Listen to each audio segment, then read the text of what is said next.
Good morning everyone. I just want to share this short video with you. If you live in Arizona and you're looking for something to attract pollinators to your garden, this bush is number one on my recommendation list, because as long as you water it well, it's going to continue to blossom and it attracts so many bees.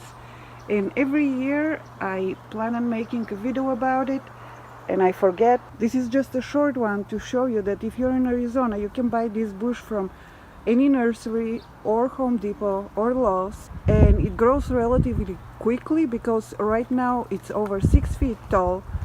And when we moved to the house, it was just a tiny bush that was maybe I would say maybe 3 feet tall. So you can see all the bees flying around. So I hope that helps the new gardeners in Arizona. Look at this lovely guy here.